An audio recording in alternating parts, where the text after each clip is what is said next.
Well, what? No visa anymore? That might be the first reaction of millions when their phones buzz and a message pops up. Canada officially waives visa requirements for 10 Asian countries. No more standing in line at the consulate. No more printing 5 copies of your flight ticket. No more nervously waiting for approval. Just a passport, one click, and a direct flight to Toronto. Sounds like a joke? Not at all. This is Canada, America's friendly but discreet neighbor, making its latest move on the global chessboard. But hold off on calling your relatives to book tickets just yet, because behind this historic visa waiver lies an entire diplomatic strategy, an economic ambition, and a quiet message to the world. Canada is opening its doors. Selectively. The door swings wide open, but not everyone gets in. If you're American, you might be used to the idea that every country needs you more than you need them. But if you're Canadian, you understand that sometimes silence is the smartest way to make a big move. And in a world tangled up in visas, paperwork, and tightening borders, suddenly, as if someone hit the Remove Barriers button, Canada calmly announces 10 Asian countries can now enter Canada without a visa. No international summits, no prime minister speeches, just one quiet update on the government's website, enough to leave other embassies scrambling to catch up. But this isn't about Canada being too lenient. On the contrary, it's a highly calculated decision. Because remember, Canada isn't inviting the whole world. They're choosing, and those choices say a lot, not just about tourists, but about a reshaping of international relations where visas are no longer just keys to entry, but soft power tools of diplomacy.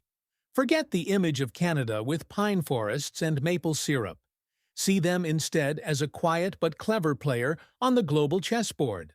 While the U.S. is tangled in elections, immigration policy debates, and congressional meetings that drag on like a Winnipeg winter, Canada is quietly winning the hearts and passports of millions of Asians through something seemingly simple: visa waivers.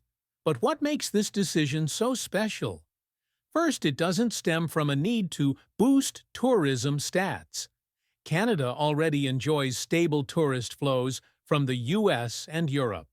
Opening up to Asia, especially to countries with high-spending travelers, a growing middle class, and an increasing hunger for global experiences, is a strategic move. It's not just tourists coming to eat salmon and watch the leaves change color. It's students coming to study, engineers coming to work, entrepreneurs coming to invest. Second, it's a smart diplomatic message. As China extends its reach deeper into Southeast Asia and the U.S. continues to struggle with domestic priorities, Canada has chosen a lighter, yet effective approach, building a network of allies through trust, specifically trust in the citizens of these visa-exempt nations. Because only when you trust someone not to break into your house do you hand them the keys, and that's the convincing logic behind this new policy. Canada is thinking beyond tourism. They're building bridges instead of walls. And if the U.S. is famous for "Make America Great Again," then Canada, ever so quietly, is making Asia feel very welcome. Let's not forget the cultural element. Canadians are famously polite to the point of confusion. But this time, they're not just smiling. They're inviting. And no one invites more effectively than by removing barriers. Visa waivers, in this case, aren't gifts. They're invitations to invest. A message that says, come, stay. And, if you like it, contribute. Because Canada's economy doesn't need millions pouring in and leaving. They need the right people, in the right place, with the right goals, long-term building. And in a world growing more closed off, withdrawn, and afraid of outsiders, Canada's approach is truly admirable. A country without a massive military, without Hollywood, without Silicon Valley, but using visa policy to do what many superpowers envy, opening doors without losing control. So next time you get a news alert saying Brunei, South Korea, Singapore, now visa exempt for Canada, don't think it's just a random perk. Understand it's a silent handshake between a country seeking partners in the 21st century and the economies waiting to be recognized. Canada doesn't knock on every country's door. They open the door for those they trust enough to walk through. And that, right there, is the art of modern diplomacy. Hong Kong, small passport, big signal. If, in the previous section, Canada opened its doors to small but high-potential countries, here they turn to a name that makes every diplomatic chessboard hold its breath: Hong Kong.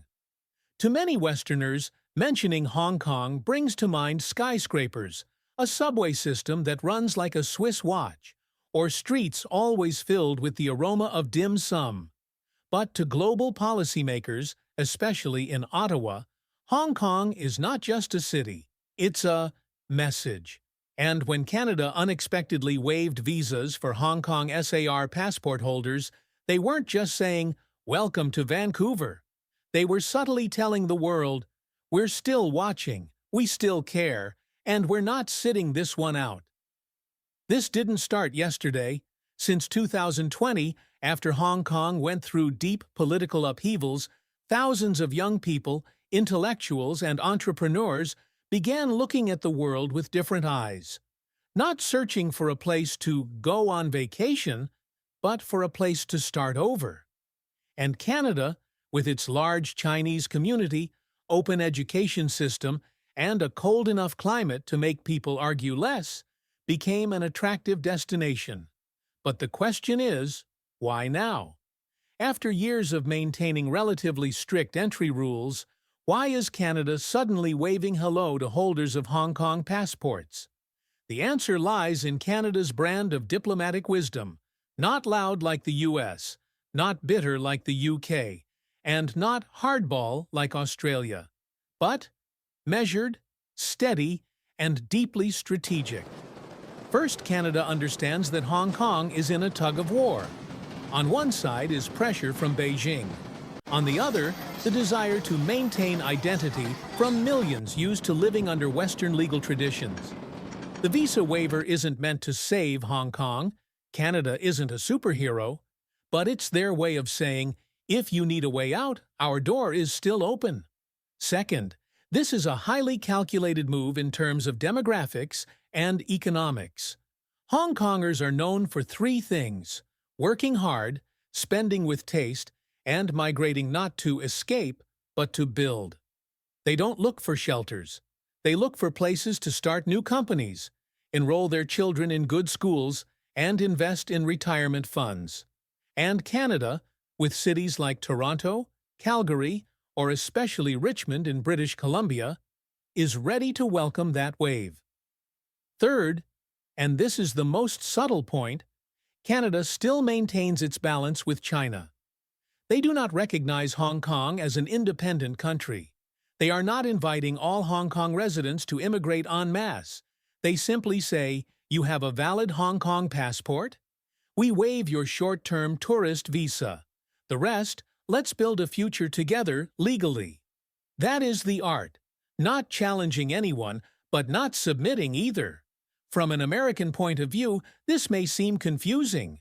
Why not state a clear stance? Why not make a big press release? Because Canadians know some things work better when not shouted.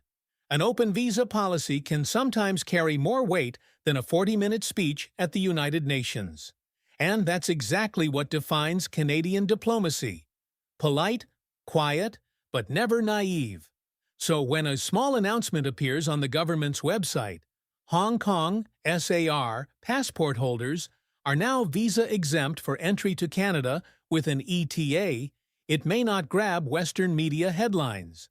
But in immigration offices from Kowloon to Sha Tin, many files are being prepared, not just to apply for a visa, but to prepare for a new life.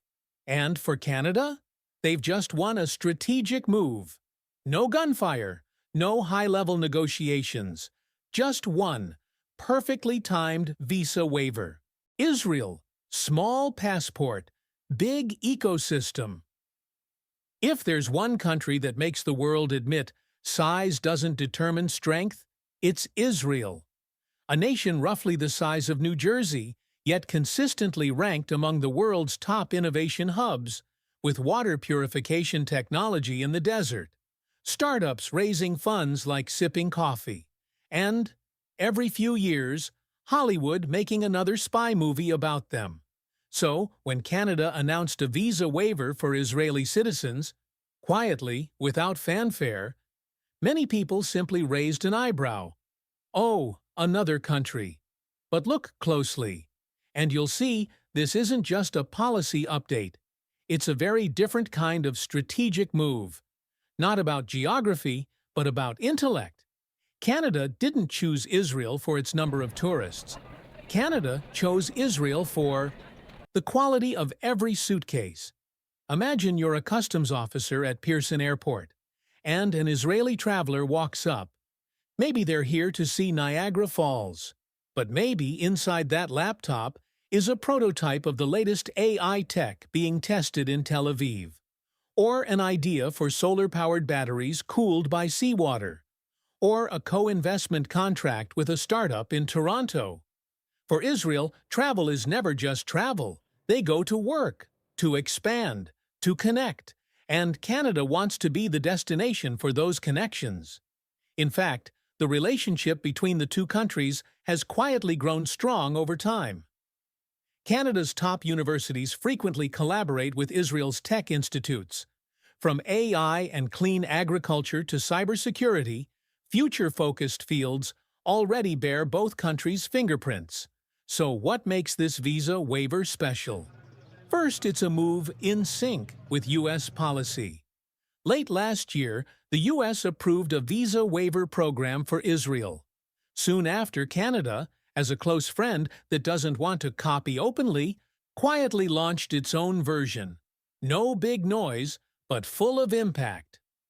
Both are signaling together. Israel is an essential partner in the West's tech and security alliances. Second, Israel brings something Canada can't easily buy: technology trust. In an age where even your fridge camera might be listening, building tech ecosystems with trustworthy partners is a survival priority. And Israel, with decades of experience in both security and innovation, is a valuable puzzle piece. Of course, not everything is as simple as printing a return plane ticket. This visa waiver only applies to Israeli citizens with official national passports, which means it doesn't apply to those without national passports, like some residents of the West Bank or Gaza. This is no small detail and shows Canada's diplomatic finesse. They open the door, but stick to principles. And what about Canadians? Are they surprised that their government just waived in another country? The answer is, they're not surprised, they're just a little proud. Because in a time when visas are being patented everywhere, for your country to be the one choosing to open doors, to build relationships instead of walls, that's a quiet declaration. No slogans, no shouting, but crystal clear. Canada believes in the world, but only in those working to build a better one.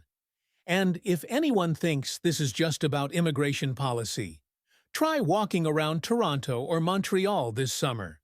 You'll hear Hebrew in the cafes, see startup pitch decks in forums from founders out of Haifa or Be'er Sheva. They may arrive with a blue passport, but they bring an entire ecosystem. And Canada, with this historic visa waiver, is ready to say, we're not just welcoming you, we're welcoming the future you carry with you. Taiwan. Open door, diplomatic semicolon. In an age where every political move easily becomes a clickbait headline, Canada's decision to waive visas for Taiwanese citizens didn't spark a media storm. No hashtags on Twitter, no flashy press conferences. But if you understand how the world operates in the shadows of soft conflicts, you'll know. This was an incredibly subtle move, and an incredibly important one. Because for Taiwan, being waived in to a country like Canada, no visa required, isn't simply about convenience for a vacation in Whistler or a family visit in Vancouver. It's a signal of recognition, without making noise, a gesture of welcome, without challenging anyone. And in the language of diplomacy, silence is sometimes stronger than fireworks. First, let's talk about this carefully calculated selectivity. Canada isn't waiving visas for all types of Taiwanese passports.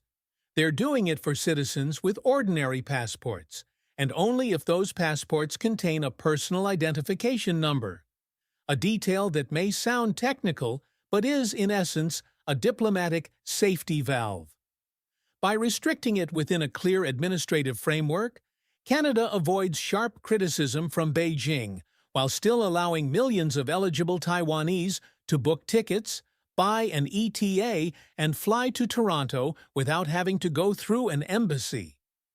Americans might speak directly and loudly. The British might write long reports. But Canadians? They just adjust one line of code in the system. Second, this decision comes at exactly the right moment. As the world increasingly slips into a pick-your-side mindset between the US and China, Taiwan has suddenly become an international focus, not because they're asking for it, but because everyone's talking about them. Canada isn't trying to play global democracy cop, but they're not turning away either. With this visa waiver, Canada is sending a message that only the observant will hear. We know who you are, we respect you, and our door is open. And what's remarkable is, no one is loudly objecting, because Canada knows how to choose the right moment, the right limit, and the right way to deliver the message. Third, Taiwan isn't just a friend in isolation. They're a massive potential partner. Just look at the global supply chain. Want chips? Ask Taiwan. Need high-precision medical devices? Ask Taiwan. Looking for a green tech startup that's both creative and practical? Yup, ask Taiwan. And that's why Canada can't stand aside. This visa waiver isn't a gift, it's an invitation. Come check us out. If you like it, come back with a business idea. If you see an opportunity, build it here. Taiwanese are famously practical, polite, and entrepreneurial. They don't come just to take pictures and leave, but to form long-term connections. And Canada, with an economy hungry for high-quality human capital, would be foolish to pass on that opportunity. And finally, what makes this different? This is Canadian diplomacy. No need for a spotlight. Picture the global chessboard, with superpowers vying for pawns, forming alliances, and sanctioning one another. And Canada? They quietly move a small knight, at the right place, at the right time, and suddenly the game shifts. They don't declare independence on someone's behalf, nor do they force anyone to take sides.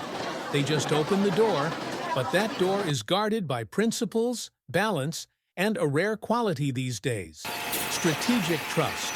So next time you hear someone say, "Oh, Canada waived visas for Taiwan," don't just nod in agreement. Smile and say, they didn't just waive visas. They just made the lightest, but possibly most effective, move on the Asian chessboard. Singapore. Small, sharp, indispensable. If there's one country that makes Canada pull out the map daily and highlight it with a bold marker, it's Singapore. As small as a district in Toronto, but with the productivity of an entire U.S. state. An area barely big enough for a few highways, yet a GDP that reaches the ranks of global powerhouse economies. And now, Singaporean citizens can fly straight to Canada without a visa. Just a passport, a cup of airport coffee, and an ETA as compact as a Zoom call. Sounds simple, but behind this move lies a meticulously calculated decision. Because Canada isn't inviting Singapore over for a visit, Canada is inviting Singapore to collaborate. Let's look at Singapore's essence. The country isn't rich in resources, isn't densely populated, isn't vast in land, but it has something the world respects: systemic thinking. Everything runs with the precision of a Swiss watch, but carries the vibe of a Silicon Valley CEO. And precisely because of that, while other nations struggle with growth models, Singapore has already become Southeast Asia's control room, managing the flow of finance, technology, and high-quality talent. Canada, with an open economy and ambitions to be a hub for innovation, can't afford to overlook Singapore. So why now? Why did Canada choose to lift visa barriers in 2025? Not earlier, not later, because this is a pivotal moment. As the world pivots toward the Indo-Pacific, Singapore is the strategic intersection. Whoever wins Singapore's favor earns a seat at the table. Just look at the map. Global shipping lanes go through Malacca. Tech giants set up shop at Marina Bay, and every nation is trying to be present there somehow. The U.S. builds naval bases, China pours money into logistics, and Europe sends trade missions as regularly as internal memos. Canada chose its own path: remove visas. Gentle, civilized, and very Canada style. No military, no noisy diplomacy, just making entry a little easier. But Singapore isn't just a destination. It's a starting point. Singaporeans don't travel just to take selfies and head home.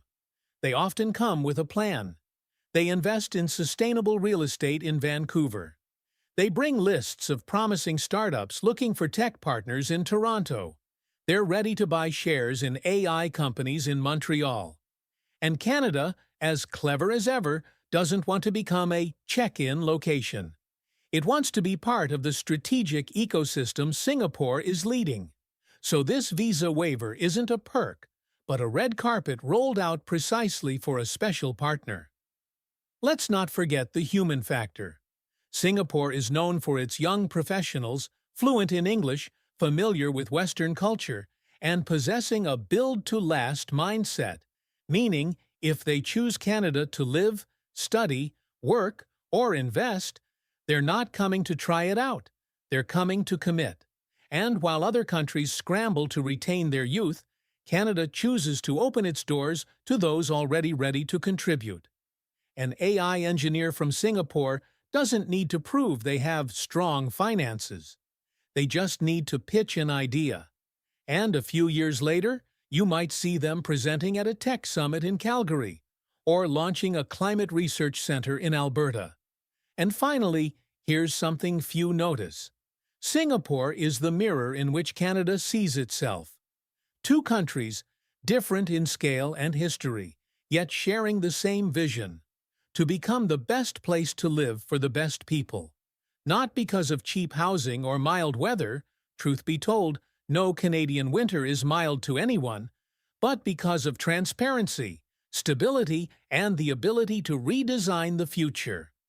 By waiving visas for Singapore, Canada isn't just saying, "We trust you." They're saying, "We're on the same side." So next time you see a group of Singaporean tourists stepping out of Pearson Airport, they might not be carrying big suitcases. But they're carrying exactly what Canada needs: connections, ideas, and a very long-term vision. South Korea, visa-waived, open relationship, far-reaching vision. Imagine a South Korean stepping out of Toronto Pearson Airport, neatly rolling suitcase, AirPods in ears, Uniqlo jacket, and eyes brimming with energy. No need to queue at the consulate, no interviews, no cumbersome financial proof. Just an ETA, a round-trip ticket, and a polite nod ready to say, "Hello, Canada." Yes, Canada has officially waived visas for South Korean citizens. And this isn't just a bureaucratic nod. It's a strategic handshake between two cultures embracing the world together. Because for Canada, South Korea isn't just a high-tech nation. It's a comprehensive partner, from pop culture to battery supply chains. Don't think this is a mere more friends, fewer procedures gesture. Removing visa hurdles for South Korea is a deeply calculated decision, precisely placed on Canada's Indo-Pacific strategy map. As China grows more assertive and the U.S. sometimes gets caught up with domestic affairs, Canada chose trustworthy allies, and South Korea, with globalization experience, advanced technology, modern diplomacy, is the quintessential piece. South Korea isn't just a Netflix sensation. It's prominent at every international negotiation table. Consider the facts. South Korea is among the top investors in clean technology. It's a strategic hub for semiconductor manufacturing. It also has a vast middle class eager for travel, study, and business expansion abroad. And most importantly, they know how to collaborate. Canada sees this clearly. In energy transition summits, AI conferences in Vancouver, or innovation startup programs in Montreal, South Koreans have been present, quietly yet effectively. Now, instead of letting visa paperwork slow things down, Canada has flung open the door so this partner can move faster, travel more often, and expand further. Yet behind this move lies more than tech or investment. It's about trust. In a world where a passport is more than a travel document, it's a geopolitical mirror, Canada's visa waiver for South Korea is saying, "We trust you, as individuals and as a nation." That matters, because not every country receives this gift from Ottawa. A visa waiver isn't a social gesture. It's a commitment tied to border security, immigration policy, and shaping national image in the eyes of global citizens. The good news? South Koreans have proven worthy. They don't just visit Canada to snap photos at Banff's snowy peaks. They come to study at top universities, launch AI companies in Toronto, collaborate on medical research in British Columbia, and, let's not forget, helped make Korean fried chicken so beloved that Canadians queue for hours. On the other hand, Canada isn't hiding its ambition. It wants more from this relationship. When Ottawa announced its Indo-Pacific strategy, it emphasized partner diversification, steering clear of dependency on any single superpower. And South Korea, with its adaptability, geopolitical significance, and policy independence, is the ideal pick. Waiving visas for South Korean citizens isn't just a travel invitation. It's a signal that Canada is ready to stand shoulder to shoulder in a changing world. Don't forget the human factor. When South Koreans enter the world, they bring not just luggage, but discipline, dedication, and an innovative spirit. They don't work half-heartedly. They don't invest casually. They don't pick destinations on a whim. And when they choose Canada, they commit to building, collaborating, creating something lasting. For Canada, that's a gift more valuable than any budget line. So, if you spot a group of South Korean students deeply focused in McGill's library, or a young family choosing an investment condo in Mississauga, don't just assume they're here because visas became easier. They came because Canada, for the first time, removed the barriers and laid out the path. And that's how two nations, half a world apart, can move toward a shared goal, an open future and a visa-free relationship that's deeply strategic. Japan. Strong passport. Stronger trust. If you've ever been to Narita or Haneda Airport, you'll immediately understand one thing. Japanese people don't travel like the rest of the world. They plan trips like managing a project, pack their luggage like walking a runway, and check in as punctually as a Shinkansen train. And now, Canada is officially telling them, no visa needed. Welcome aboard to North America. Yes, Japan, a country known for its precision, discipline, and immense soft power, has officially been granted short-term visa exemption by Canada. A small update on a government website, but carrying a story bigger than any corporation could tell. Because this isn't just immigration policy. This is a handshake between two cultures that respect each other down to the smallest details. The Japanese have long been welcome guests around the world, not because they bring luxury luggage, but because they bring meticulous manners. They line up orderly, keep places clean, spend thoughtfully, and most of all, they return. Japan is one of the countries with the highest rate of return visitors to Canada. But the paradox is, they've still had to apply for visas all these years. Meanwhile, other countries, louder, more extravagant, even with more immigration drama, have long enjoyed straight access with an ETA. So the question arises, why did it take so long for Japan to get visa-free entry? The answer: Canada knew it needed the right moment to do the right thing. And that moment is now. The world is pivoting. All eyes are on the Indo-Pacific. While global powers struggle to maintain influence in the region, Japan has quietly reinforced its role as a pillar of stability in turbulent seas. Canada, a peace-loving nation that always keeps an eye on strategy, understands this clearly.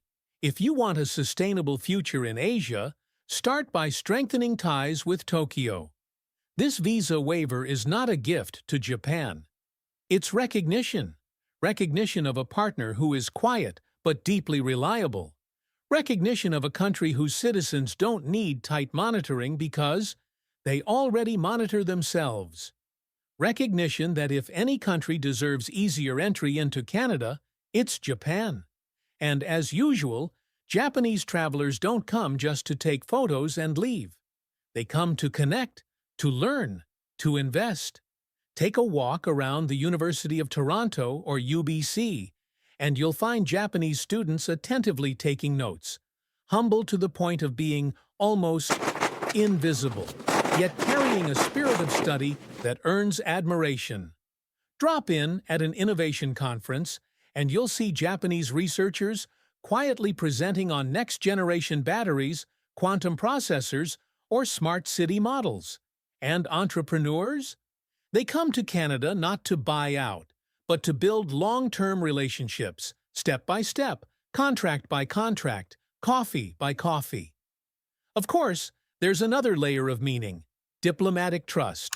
When Canada says, "You no longer need a visa," it's also saying, "We trust you to respect our country, the way you've lived for thousands of years." In an era where immigration is linked to security risks, migration crises, and tightening borders, this move to ease entry for Japan is a countercultural act against fear. Canada didn't do this to stand out. They did it because they want to expand space for cooperation with a quiet but strong ally, much like Canada itself.